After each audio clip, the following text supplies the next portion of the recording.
حضرت محمد الرسول اللہ صلی اللہ تعالی علیہ وسلم کے ارشادات میں سے 2-3 حدیث پاک کی تلاوت کی ہے۔ خداوند کریم اپنے فضل و کرم سے اس آیت کی تشریح اور حدیث پاک کا مفہوم سمجھانے کی توفیق عطا فرمائے۔ یہ محفل، یہ مجلس ایک شادی کے سلسلے میں، اسی کی تقریب سعید کے سلسلے میں منعقد کی گئی۔ بہت اچھی بات ہے کہ اللہ اور اس کے رسول صلی اللہ علیہ وسلم کے ذکر خیر سے کسی شادی کی ابتدا کی جائے۔ اگر ہر آدمی یوں کرنے کی کوشش کرے تو لوگوں کے دماغ درست ہو جائیں گے، مگر وقت لگے گا۔ لوگ گانے بجانے کے عادی ہو گئے، فسق و فجور کی زندگی میں اپنے آپ کو محو رکھنے کے عادی بن گئے۔ نام کے مسلمان رہ گئے، کام کے مسلمان قبروں میں چلے گئے۔ آج مردوں کو بھی عورتوں کو بھی تعجب ہوتا ہے۔ اس نے کہا بھائی آج یہاں کیا بات ہے کہ جی شادی ہوگی، کہ یہ تو جلسہ ہے۔ شادی میں تو کسی فلمی ایکٹریس کا ناچ گانا بجانا ہونا چاہیے، اور تمہارے یہاں کراچی میں تو فلمیں دکھانی شروع کر دی۔ ساری دھن دولت کی بات ہے اور کچھ نہیں۔ ہماری اگر بات آج نہیں سنتے تو وقت آئے گا کہ یاد کرو گے۔ اس لیے کہتا کہ رنگ لائے گی ہماری فاقہ مستی ایک دن، رنگ لائے گی ہماری فاقہ مستی ایک دن، مٹ جائے گی اے ستم گر تیری ہستی ایک دن۔ بڑوں کو ہم نے سیدھا ہوتے دیکھا ہے۔ جب مصیبت کا چکر پڑتا ہے، جب پریشانیوں کا ازدحام آدمی کے اوپر ہوتا ہے، ہوش نہیں آتا، پھر آدمی مسجد کا رخ کرتا ہے، لمبی لمبی دعائیں مانگتا ہے۔ اسی کو قرآن کریم کہتا ہے وَإِذَا أَنْعَمْنَا عَلَى الْإِنسَانِ أَعْرَضَ وَنَأَىٰ بِجَانِبِهِ۔ جب آرام پہنچتا ہے، کاروبار صحیح چلتا ہے تو کروٹ نہیں بدلتے، اللہ کا نام لینے کی توفیق نہیں رہتی، خداوند کریم کو یاد کرنے کے لیے وقت نہیں ملتا۔ اتنا لمبا پہاڑ شادی کا بنا دیا، غریب آدمی کے بس کی بات نہ رہی۔ قرآن کریم کہتا ہے بادشاہت موجود ہو، دولت موجود ہو، سارا کاروبار صحیح چلتا ہو، وَإِذَا أَنْعَمْنَا عَلَى الْإِنسَانِ أَعْرَضَ وَنَأَىٰ بِجَانِبِهِ۔ اور جب مصیبت آئے وَإِذَا مَسَّهُ الشَّرُّ فَذُو دُعَاءٍ عَرِيضٍ، بڑی لمبی لمبی دعائیں مانگتا ہے، سجدے میں پڑھ کے روتا ہے اے پروردگار، او میرے رب میرے حال پہ کرم فرما۔ جب مصیبت ٹل جاتی ہے پھر خرمستی کرتا ہے۔ امام الانبیاء محبوب کبریا حضرت محمد مصطفیٰ صلی اللہ تعالی علیہ وسلم کی شادی کا وقت آیا، آپ بالکل نادار ہیں، مفلس ہیں، غریب ہیں۔ ایک عورت نے آ کر آپ سے بات کی کہ آپ کی شادی کر دی جائے۔ قربان جاؤں، ارشاد فرمایا میری شادی ہوگی کیسے؟ گھر نہیں، در نہیں، زر نہیں، پر نہیں، میرے پاس تو ساز و سامان نہیں۔ وہ کہنے لگی ایسی عورت سے اگر نکاح ہو جائے جس کے پاس دولت بھی ہو، سب کچھ موجود ہو، ارشاد فرمایا میں کس طرح سے کروں؟ وہ مجھ سے بھی تو مطالبہ کرے گی۔ صاف کہنے لگی سیدہ خدیجہ رضی اللہ تعالی عنہا، جس کو مکے کے بڑے بڑے چودھریوں نے پیغام دیے تھے، نکاح کے لیے آئے تھے، بڑے بڑے لوگوں نے پیغام دیے، دولت مند آئے، چودھری آئے، مکے کے رئیس آئے، بڑے بڑے قریش آئے، لیکن خدیجہ کہنے لگی او لوگوں تمہیں کیا معلوم ہے، میں نے ملازم رکھ کے دیکھ لیا، میں نے کاروبار کرا کے دیکھ لیا، خدا کی قسم میں چوبارے پہ کھڑی تھی، جب حضور اکرم صلی اللہ علیہ وسلم چلنے لگے میرا سامان لے کر، میری آنکھوں نے دیکھا بادل نے چھاؤں کر لی تھی۔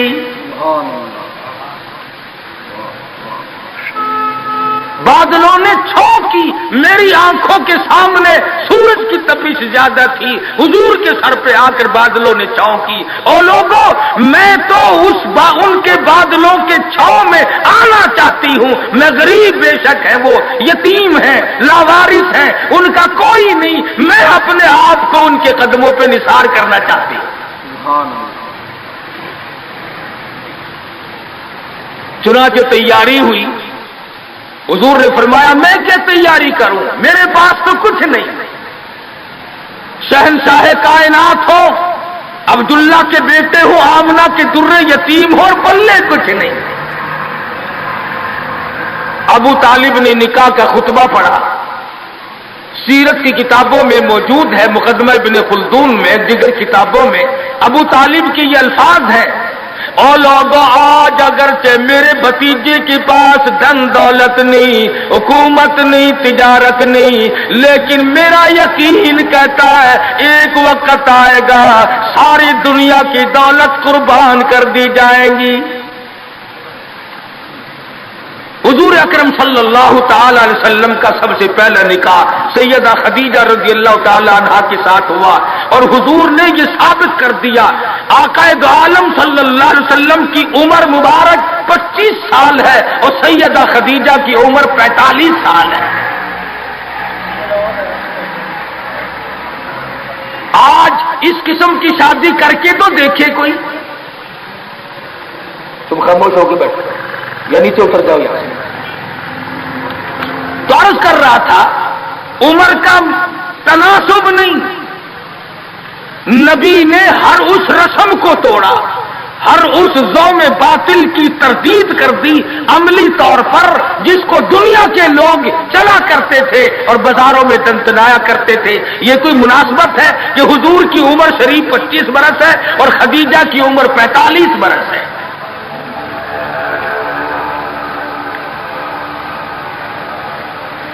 عمر والے مسئلے کو ختم کر دیا گیا۔ حضرت خدیجہ اور پھر کمال یہ کہ اللہ پاک نے اس مائی کے پیٹ سے اولاد دی جس کی عمر حضور سے دگنی تھی۔ آج تو اگر تھوڑی سی عمر زیادہ ہو جائے لڑکی کی، پھر تو لوگ فتا لے کر کے آتے ہیں کہ میاں ناپ کے دیکھو پہلے کتنی بڑی ہے۔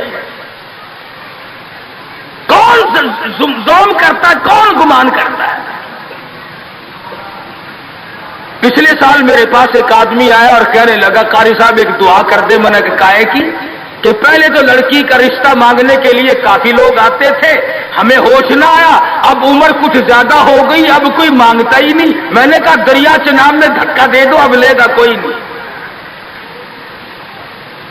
پتا چلا شرافت بڑی چیز ہے، طہارت بڑی چیز ہے، یہ عمر کا بھی مسئلہ جو ہے یہ دیکھنے آج کل اگرچہ دیکھنا پڑتا ہے لیکن اس کی مناسبت کوئی نہیں۔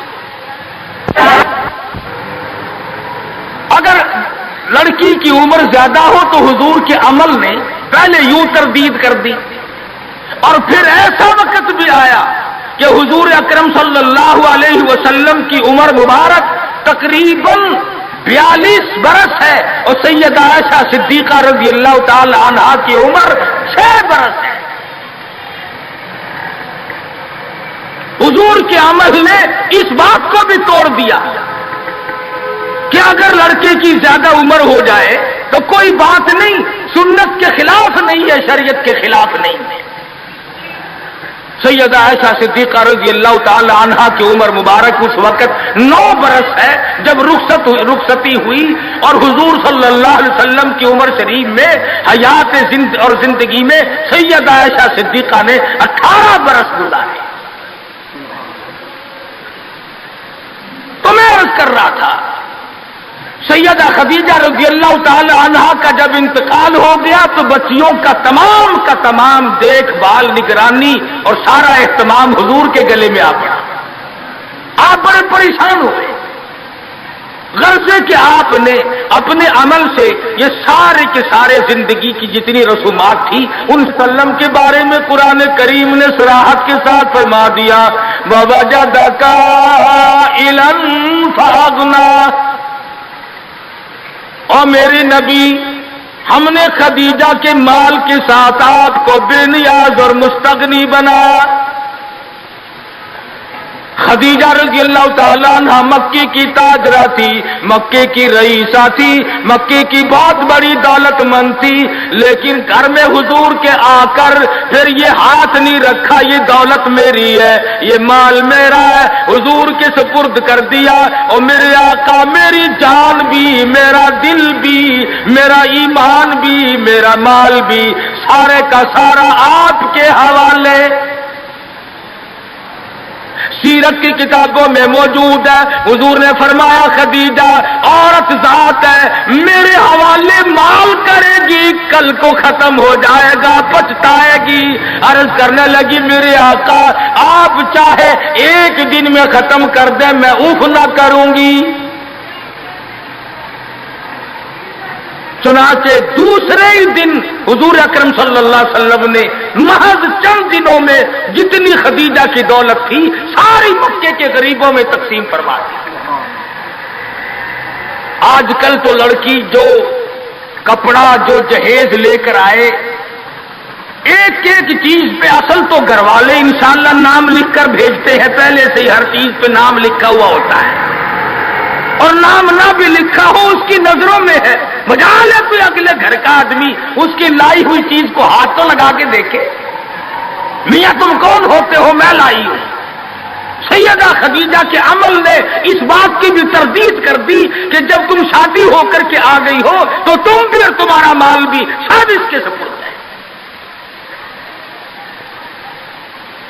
حضور صلی اللہ علیہ وسلم نے اپنی 11 شادیاں فرمائی اور 4 بیٹیوں کی شادیاں فرمائی۔ سیدہ رقیہ رضی اللہ تعالیٰ عنہ کی شادی عثمان ذی النورین رضی اللہ تعالیٰ عنہ کے ساتھ فرما دی۔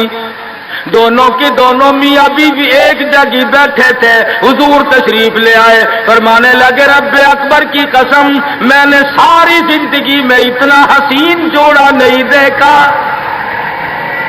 اور حضرت رقیہ رضی اللہ تعالیٰ عنہ نے حضرت عثمان کے ساتھ لگ کر حبشے کی ہجرت فرمائی، پھر مدینہ منورہ کی ہجرت فرمائی۔ اس لیے قرآن کریم نے فرما دیا یا ایھا الناس، اے لوگوں، او انسانوں، او آدمیوں، او مردوں، اے عورتوں، اتقوا ربکم، ڈرو اپنے پروردگار سے۔ کس معاملے میں ڈریں، کن حالات میں ڈریں، کیا کرتے ہوئے ڈریں؟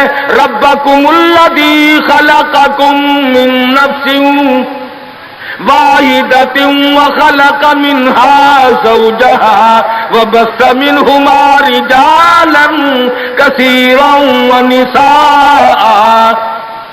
اے لوگوں ڈرو اس پروردگار سے، تمہیں ایک آدمی سے اور ایک عورت سے پیدا کیا گیا،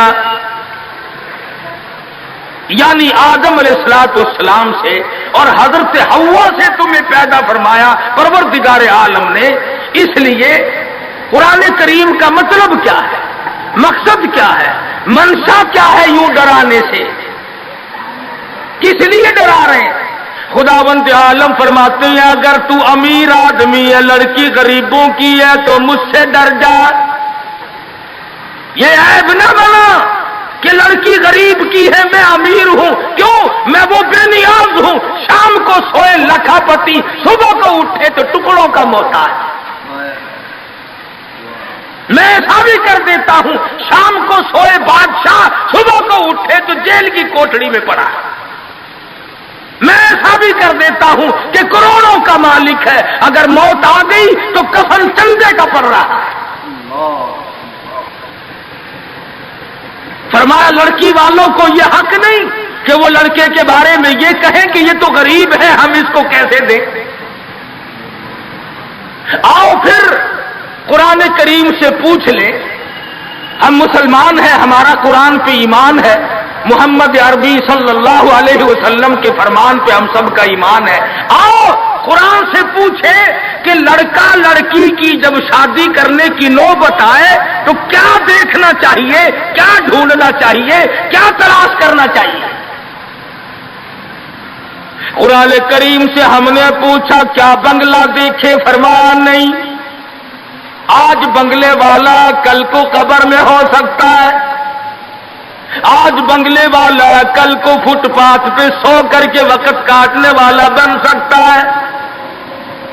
کوٹھی والا تلاش کریں، فرمایا نہیں، کوئی اونچی ملازمت والا اونچی پوسٹ والا لڑکا تلاش کرے، فرمایا نہیں، زیادہ لکھا پڑھا دیکھیں، فرمایا نہیں نہیں، دھن دولت والا دیکھیں، نہیں نہیں، کاروبار والا تلاش کریں، فرمایا نہیں نہیں، لڑکی بھی اسی طرح سے مالدار کی تلاش کریں، فرمایا نہیں، دولت مندوں کی تلاش کریں، نہیں نہیں۔ پھر اے اللہ کے قرآن تو ہمیں بتا ہم کیا معلوم کریں، کیا دیکھیں، کیا سنبھالیں، کس چیز کی تلاش کریں۔ فرمایا وَلَا تَنكِحُوا الْمُشْرِكَاتِ حَتَّىٰ يُؤْمِنَ۔ نعرہ تکبیر۔ فرمایا لوگوں اگر مجھ خدا سے پوچھتے ہو، میرے قرآن سے پوچھتے ہو، میرے نبی سے پوچھتے ہو تو میں تو تمہیں ایک پہچان بتاؤں گا، ایک واقعہ بتاؤں گا، ایک نظریہ بتاؤں گا، ایک کیفیت بتاؤں گا۔ تمہیں سب سے پہلے یہ دیکھنا پڑے گا وَلَا تَنكِحُوا الْمُشْرِكَاتِ حَتَّىٰ يُؤْمِنَ، اگر لڑکی مشرکہ ہے، شرک کرتی ہے، شرک کرتی ہے، الہ العالمین شرک تو کرتی ہے مگر مالدار بڑی ہے، اے پروردگار عالم شرک تو کرتی ہے لیکن خوبصورت بڑی ہے۔ فرمایا وَلَأَمَةٌ مُؤْمِنَةٌ خَيْرٌ مِّن مُّشْرِكَةٍ وَلَوْ أَعْجَبَتْكُمْ۔ قرآن خود کہتا ہے مشرکہ لڑکی چاہے تمہیں مالدار نظر آئے، چاہے تمہیں خوبصورت لگے، اعجبتکم، قرآن کے الفاظ ہیں، تمہیں عجیب معلوم ہوتی ہو، تمہیں اس کے انداز، اس کی چال، اس کی ڈھال، اس کی رفتار، اس کا سونا چاندی تمہیں بہت بڑی چیز دکھائی دیتی ہو۔ فرمایا اسی طرح سے لڑکے کا وَلَا تُنكِحُوا الْمُشْرِكَاتِ حَتَّىٰ يُؤْمِنُوا وَلَعَبْدٌ مُؤْمِنٌ خَيْرٌ مِّن مُّشْرِكٍ وَلَوْ أَعْجَبَكُمْ۔ الہ العالمین لڑکا شرک تو کرتا ہے مگر مالدار بڑا ہے، لڑکا شرک میں تو ڈوبا ہوا ہے مگر خوبصورت بڑا ہے۔ قرآن کا اعلان سنو، پیغام سنو، فرمایا شرک سے بچنا، سب سے پہلے لڑکے لڑکی کا عقیدہ دیکھنا، اگر عقیدہ صحیح ہوگا تو بات بنے گی، اگر غلط عقیدے کی لڑکی آ گئی خاندان کا بیڑا غرق کر دے گی۔ حافظ جمال صاحب بولی شاہ قلندر رحمت اللہ علیہ پانی پت میں مزار ہے، میں اب ہندوستان گیا تھا تو اب بھی حاضری دینے گیا تھا۔ ہم اولیاء کرام کو بڑا مانتے ہیں، میں بولی شاہ قلندر رحمت اللہ علیہ کے مزار پہ گیا اور رات وہیں ٹھہرا۔ مولانا حالی پانی پتی کی قبر بھی وہیں اور بولی شاہ قلندر کا مزار بھی وہیں۔ تو لکھا ہے کہ جس وقت بولی شاہ قلندر رحمت اللہ علیہ پیدا ہوئے تو بڑے روئے، بہت روتے تھے۔ تو ایک بزرگ آئے جنہوں نے ان کے والد کو مبارکباد دی کہ بچے کی مبارک ہو۔ انہوں نے کہا حضرت مبارک تو آپ دے رہے ہیں، مگر بچہ جس دن سے پیدا ہوا اتنا رو رہا ہے کہ ناک میں دم کر دیا۔ فرمایا میرے پاس تو لاؤ ذرا، لے آئے۔ اللہ والے نے ذرا سا اس کان کو منہ لگایا اور ذرا سا اس کان کو منہ لگایا، بچہ خاموش ہو گیا۔ واپس جانے لگے۔ شاہ فخر الدین رحمہ اللہ اولیاء کرام میں سے ہیں، بزرگان دین میں سے ہیں۔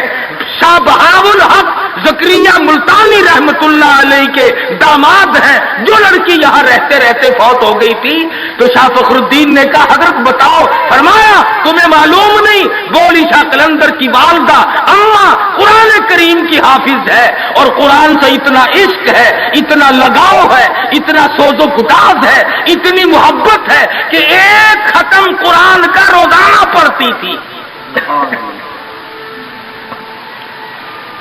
بچے کو پیٹ میں لے کر ایک ختم قرآن روزانہ کا پڑھتی تھی۔ تو بچے کی روح کا اور قرآن مجید کا اتنا گہرا تعلق ہو گیا۔ اب چونکہ اماں زچگی میں آدھی چھلے میں پڑ گئی اس لیے قرآن نہیں پڑھتی۔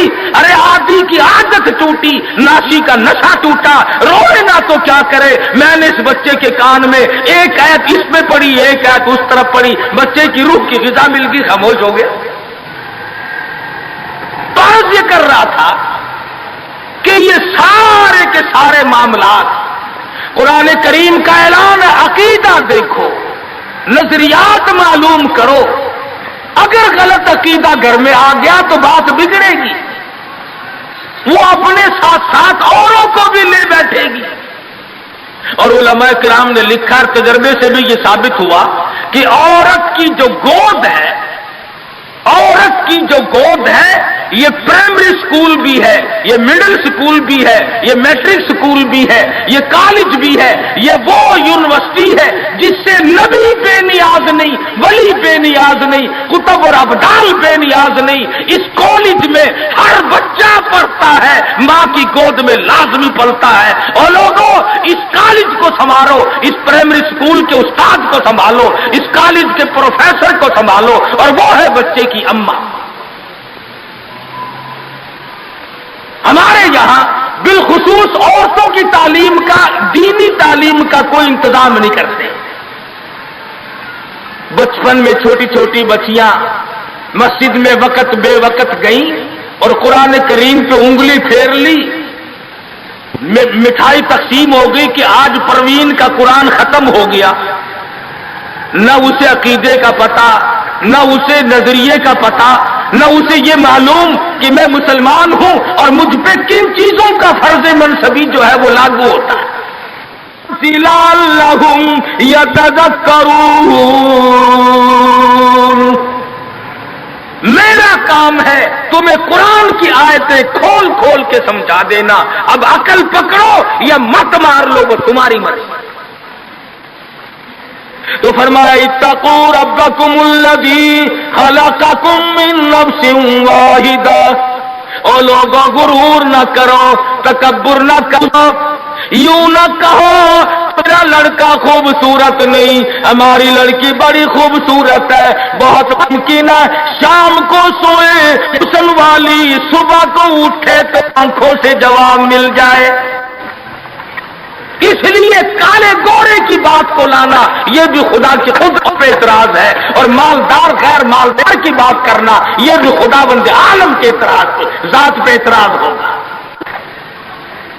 فرمایا الذی خلقکم من نفس واحدۃ وخلق منها زوجها وبث منهما رجالا کثیرا ونساء۔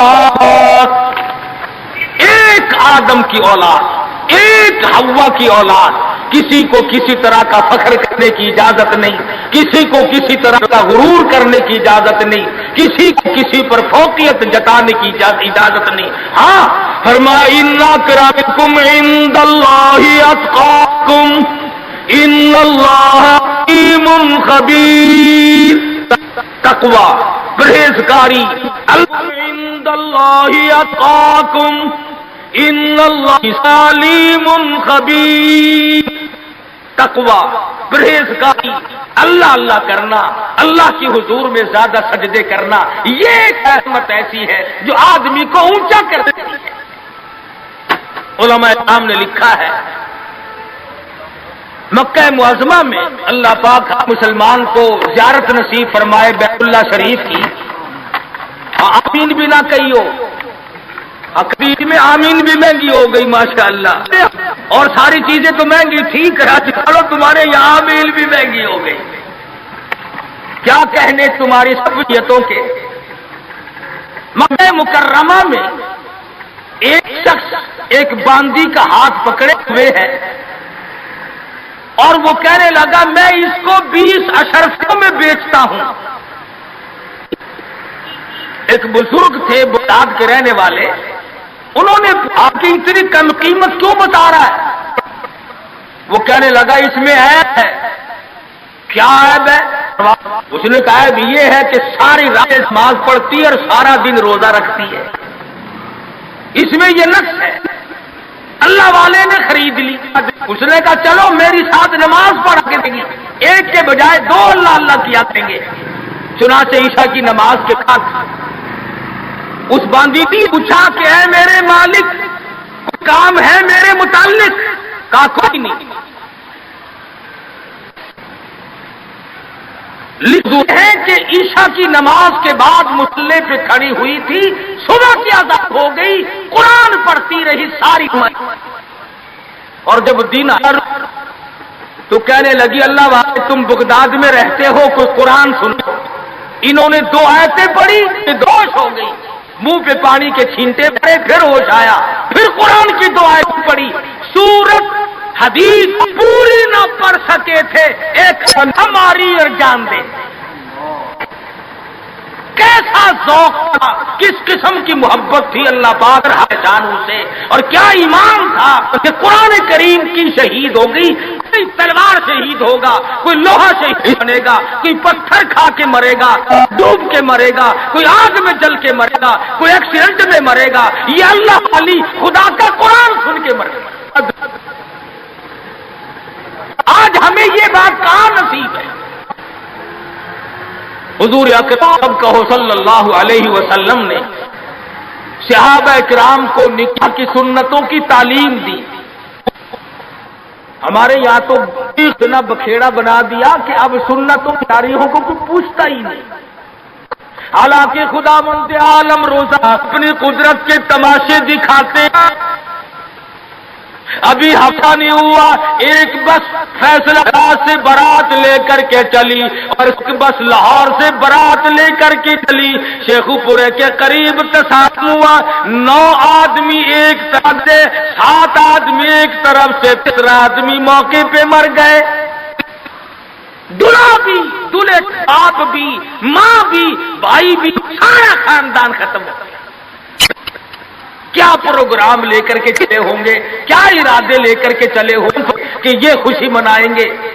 لاہور کے جس محلے میں دلہن آنا تھا، ہم اس محلے میں ٹھہرے ہوئے تھے، سجا رکھا ہے، یہاں مسحری بچھائی ہے، یہاں سامان رکھیں گے، یہاں فریج رکھا جائے گا، یہاں پنکھے رکھے جائیں گے، یہاں پر تمام مہمان ٹھہریں گے۔ خود قسم انتظار ہے سامان کا، اور کچھ دیر کے بعد 7 آدمیوں کے چھیچڑوں اور بوٹڑیوں کی گٹھڑیاں بن کے آئیں۔ اس لیے ہمیں ہر حال میں اللہ پاک کے قہر اور غضب سے ڈرنا چاہیے، ڈرتے نہیں۔ ہمارے ملتان میں ایک بہت بڑے ٹرانسپورٹ نے اپنی بچی کی شادی کا پروگرام بنایا، تو برات بھی بہت بڑی آنی تھی، بڑے گاجے ہو رہے تھے اور بڑا ٹھیٹر تماشا کھانا پکانا۔ اچانک ٹیلی فون کہ شور کوٹ کے پاس ٹکر ہو گئی، ساری کار ختم ہو گئی، جس میں لڑکا تھا وہ بھی ختم ہو گیا۔ تو کسے معلوم صبح کیا ہو جائے گا اور شام کو کیا ہو جائے گا، کل کیا ہو جائے گا، کون جانتا ہے۔ یہ تو آج ہم بدنصیب لوگ ہیں، اللہ کی ذات پر ہمارا یقین نہیں، اور فال کھولنے والوں کو یقین کر لیتی ہیں، عورتیں بھی اور مرد بھی۔ ہاتھوں کی لکیر دیکھ کر لوگ تقدیر بتاتے ہیں۔ قرآن پڑھنے کے بعد اپنی تقدیر کا پتہ نہیں. میں کہتا ہوں کہ نبی کو اپنی تقدیر کا علم نہیں کہ صبح کیا ہوگا، رسول کو علم نہیں، وقت کو علم نہیں. اور یہ فٹ پاتھ پہ بیٹھ کر لوگوں کے ہاتھوں کی لکیر دیکھ کر تقدیر بتاتے ہیں، دس پر یقین کیا جاتا ہے. ہم ہیں مسلمان. ایک مرتبہ لاہور میں فٹ پاتھ پہ بیٹھا ہوا آدمی لوگوں کے ہاتھوں کی لکیر دیکھ رہا تھا اور تقدیر بتلا رہا تھا. بڑے لوگ کھڑے تھے، اچھے خاصے بڑے لوگ.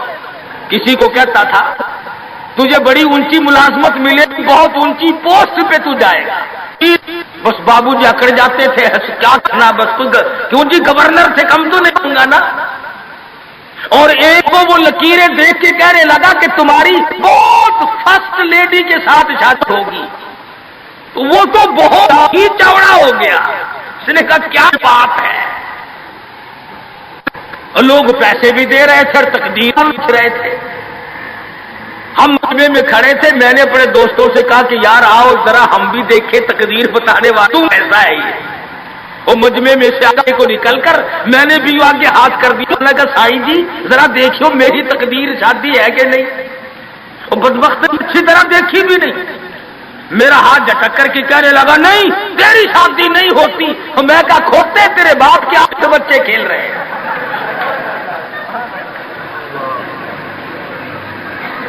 تجھے کیسے معلوم ہو گیا کہ شادی نہیں ہونی؟ البتہ اگر تو دوسری شادی کے بارے میں کہتا ہے تو بات اور ہے. اس کا کھیل ختم ہو گیا. غلط چیز، غلط عقیدے کی طرف بہت جلدی لوگ بھاگ جاتے ہیں. صحیح بات کی طرف محمد عربی صلی اللہ علیہ وسلم نے لوگوں 23 برس قرآن سنایا، فرمان بتایا، صحابہ کرام کا لشکر تیار کیا، ان کی زندگیوں میں انقلاب برپا کر دیا. ارے ڈوب کے جو مسلمان کہلاتے ہوئے آج نہ نبی کی صورت ہے، نہ نبی کی سیرت ہے، نہ نبی کی سنت ہے، نہ نبی کا طریقہ ہے. ارے آج تک کسی عورت نے ہم سے یہ نہیں پوچھا کہ ہمیں فاطمۃ الزہرا کا لباس تو بتاؤ. آج تک کسی مائی نے ہم سے یہ نہیں پوچھا خدیجہ کا لباس بتاؤ. کوئی ماں بہن آج تک یہ پوچھ نہیں رہی ایسا صدیقہ رضی اللہ تعالیٰ عنہ کا لباس بتاؤ، ام حبیبہ کا لباس بتاؤ، ام سلمہ کا لباس بتاؤ، رقیہ ام کلثوم زینب کا لباس بتاؤ. کون پوچھے؟ کرنا ہو تو پوچھے. مدنی کریم صلی اللہ تعالی علیہ وسلم نے صحابہ کرام کی زندگی میں انقلاب برپا کر دیا. شادیاں حضور سے پوچھ کے کرتے ہیں. خدا کی قسم وہ شادیاں کتنی متبرک ہوں گی، کتنی برکت والی ہوں گی جن میں حضور نکاح پڑھانے کے لیے تشریف لاتے تھے. صحابی ہے مدنی کریم صلی اللہ علیہ وسلم کا، غریب ہے، نادار ہے، شکل کا بھی ایسا ہی ہے، چھوٹے سے قد کا صحابی ہے مگر حضور کا دیوانہ. دریائے کرم جوش میں آیا، فرمایا جلیبی تم نے شادی کی کہ نہیں؟ عرض کی یا رسول اللہ میری شادی کون کرے، غریب ہوں، نادار ہوں، مفلس ہوں. فرمایا جا فلاں صحابی کے پاس چلا جا، اس کے پاس لڑکی ہے، میری طرف سے جا کے پیغام دے دے. اس نے پیغام دیا، منظور ہو گیا، بڑا خوشی خوشی آیا، آ کے کہنے لگا کالی کملی والے صلی اللہ علیہ وسلم میرا کام بن گیا، میرا گھر بسے گا، میری چوک بسے گی، میرا گھر آباد ہوگا، مگر میرے پلے کچھ نہیں. فرمایا جا عثمان غنی سے 300 درہم قرض لے لے، تیرا قرض میں محمد الرسول اللہ ادا کروں گا. وہ کتنے خوش نصیب ہوں گے لوگ جن کی امداد شادی میں حضور فرمائے اور ضامن بن رہے. عثمان غنی کی خدمت میں گئے رضی اللہ تعالی عنہ کہ مجھے حضور نے بھیجا ہے 300 درہم قرض دے دے، حضور نے مانگا ہے، حضور ضامن ہے صلی اللہ علیہ وسلم۔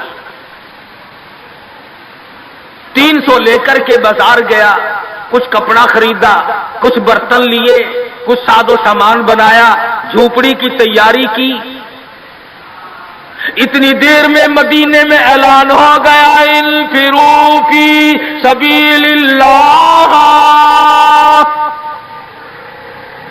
اور مسلمانوں آؤ میدان میں، کفر نے اسلام کو للکارا ہے،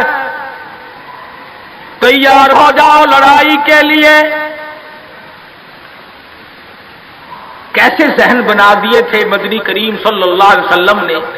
اس تو ایسا ہو، اس لیے کہتا جفا جو ہوتی ہے عشق میں وہ جفا ہی نہیں، جفا جو ہوتی ہے عشق میں وہ جفا ہی نہیں، اور جو بے ستم ہو محبت اس میں کوئی مزہ ہی نہیں، جو کسی کے فرمان پہ مار کھائی جائے بڑی لذت آتی ہے۔ صحابی حضور کی خدمت میں نہیں جاتا، اور میرے آقا جہاد میں جاؤں یا شادی کروں، آپ مجھے حکم دیں جو فرماؤ گے کروں گا۔ حضور کی خدمت میں نہیں جاتا، شادی کا پروگرام خود بخود ملتوی کر دیتا ہے۔ اسلام کی عظمت بڑی شے ہے، شادی اس کے مقابلے میں کوئی شے نہیں۔ زیور واپس کر دیے، کپڑا واپس کر دیا، برتن واپس کر دیے، گھوڑا تلوار لی، میدان جہاد میں سب سے آگے جا کے ٹکرا گیا اور زخم کھا کر شہید ہو رہا ہے۔ حضور میدان جہاد میں تشریف لائے، فرمایا میرا دیوانہ شادی میں مصروف ہوگا۔ کسی نے جواب دیا نہیں، فجرحت جرحن شدیدا، یا رسول اللہ ہمارے ماں باپ آپ پہ قربان ہو جائیں، وہ پیچھے نہیں، وہ تو 80 کے قریب زخم کھائے ہوئے نڈھال پڑا ہے، تلواروں تیروں کے 80 کے قریب زخم آئے۔ رحمت دو عالم صلی اللہ علیہ وسلم کا دریائے کرم جوش میں آیا، فرمایا اٹھا کر کے جلدی میرے پاس لے آؤ۔ صحابہ اٹھا کے لائے، رحمت والی گود میں سر رکھ دیا۔ اور لوگوں، کوئی اسپتال میں دم توڑے گا، کوئی ایکسیڈنٹ میں مرے گا، کوئی بیوی بچوں کے سامنے تڑپ تڑپ کے مرے گا۔ خدا کی قسم یہ صحابی کتنا خوش نصیب ہے، رحمت للعالمین کی رحمت والی گود میں دم توڑ رہا ہے۔ نعرہ تکبیر، شان صحابہ۔ اور مدنی کریم صلی اللہ علیہ وسلم نے آخری وقت میں پیشانی پہ بوسہ دے کر کے فرمایا فزت برب الکعبہ، اور نوجوان رب کعبہ کی قسم تو بڑا کامیاب ہے۔ حضور کی گود میں دم توڑ رہا ہے، کیا خوش نصیب ہے، دیدار کرتا ہوا جا رہا ہے رحمت دو عالم کا، گود حضور کی، دیدار حضور کا، ہاتھ حضور کا، پیشانی حضور چوم رہی ہیں۔ ارے لاکھوں مرنے قربان کر دو اس صحابی کے ایک شہادت میں۔ اور پھر توجہ کرنا، ایک بات بتاؤں، بخاری شریف کی روایت میں ہے کہ صحابی کا جب دم ٹوٹنے لگا، جب آخری وقت آیا، حضور کی گود میں سے اچھل کر تڑپ کر اپنا رخسار حضور کے قدموں پہ رکھ دیا، حضور کے قدموں میں دم دے دیا۔ مدینہ منورہ میں اعلان کر دیا گیا شہید ہو گیا صحابی، آؤ نماز جنازہ تیار ہے۔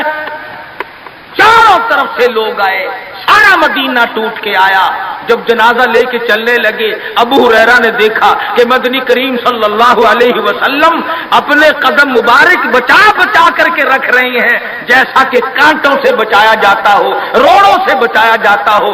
ابو ہریرہ نے پوچھا، میرے آقا اینٹ نہیں، روڑا نہیں، پتھر نہیں، آپ کس چیز سے قدم مبارک بچا رہے ہیں؟ فرمایا اس صحابی نے شادی والی عمر بھر کی تمنا، عمر بھر کی حسرت کو، عمر بھر کے ارمان کو، عمر بھر کی آرزوؤں کو حضور کے لائے ہوئے اسلام کی عظمت پہ قربان کر دیا۔ حضور فرماتے ہیں انی ارا مالا ترا، میں تمہیں کیا بتاؤں، اس کا جنازہ پڑھنے کے لیے آسمان سے 4000 فرشتہ آیا ہوا ہے۔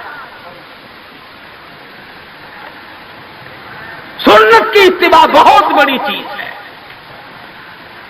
مدنی کریم صلی اللہ علیہ وسلم نے اپنی بیٹیوں کی شادیاں کر کے صاف صاف بتا دیا کہ یہ طریقہ کار ہے، اس سے زیادہ اور کوئی حقیقت نہیں۔ سیدہ فاطمہ الزہرا رضی اللہ تعالی عنہا کی شادی کا وقت آیا، یہی رجب کا مہینہ ہے۔ ابو بکر صدیق رضی اللہ تعالی عنہ اور فاروق اعظم کو بلایا، فرمایا تمہیں پتا ہونا چاہیے فاطمہ الزہرا سیانی ہو گئی ہے، میں نے نکاح کرنا ہے، مشورہ دو کس سے کروں؟ سبحان اللہ، نبی کے وہ مشیر بھی کتنے خوش نصیب ہیں کہ حضور اپنی بیٹی کے بارے میں بھی صدیق اور فاروق سے صلاح فرما رہے ہیں، مشورہ لے رہے ہیں۔ دونوں کے دونوں نے صاف فرمایا کہ علی سے بہتر کوئی نہیں۔ اندازہ لگاؤ وہ آپس میں اتنی محبت رکھتے تھے کہ ایک دوسرے کی شادی کے بارے میں حضور کو مشورہ دے رہے ہیں۔ فرمایا بہت اچھا، علی مرتضیٰ کو بلاؤ۔ بلا کے فرمایا کہ یہ میرا بھی ارادہ ہو گیا، اور ان دونوں حضرات نے مشورہ دیا کہ خاتون جنت کا نکاح تیری ساتھ کیا جائے، کچھ ہے پلے حق مہر دینے کے لیے؟ کہا یا رسول اللہ میں تو سپاہی آدمی ہوں، میرے پلے کیا ہے؟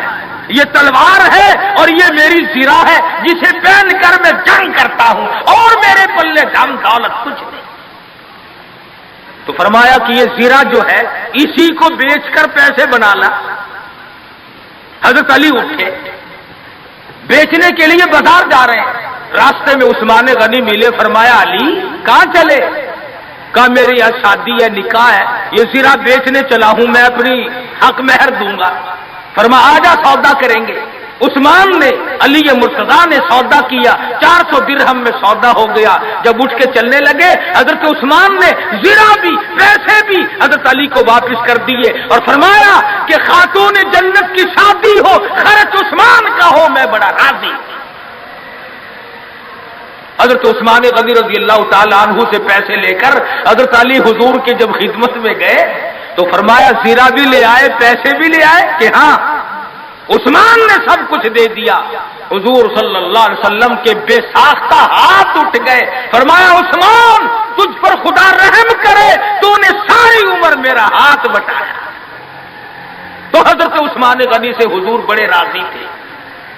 ایک چکی خریدی گئی، ایک مشکیزہ خریدا گیا، اور حضور صلی اللہ علیہ وسلم نے سادگی کے ساتھ نکاح فرمایا اور رخصت کر دیا، اور خود حضور سر پہ ہاتھ پھیر کر رخصت فرمانے کے لیے تشریف لے گئے اور برکت کی دعا کر کے واپس آ گئے۔ بتانا یہ چاہتا تھا کہ شادیوں کو لمبی چوڑے پکھنڈ اور یہ جو بنانا ہے وہ ہم نے بنائے، یہ سارے کا سارا رسموں کا کنواں ہم نے کھودا ہے۔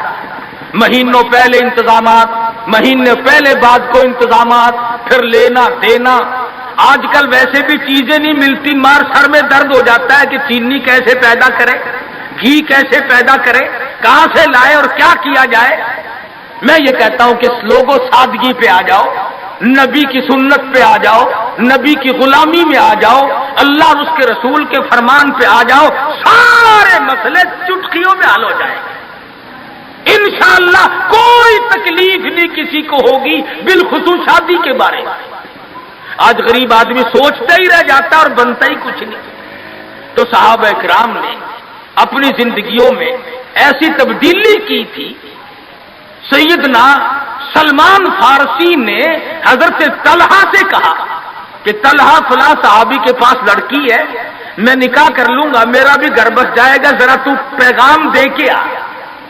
حضرت طلحہ جب پیغام دینے گئے تو گھر والوں نے کہا کہ بھئی سلمان کو تو ہمارا پروگرام نہیں بنتا، البتہ اگر تو چاہے تو ہم ابھی نکاح کرتے۔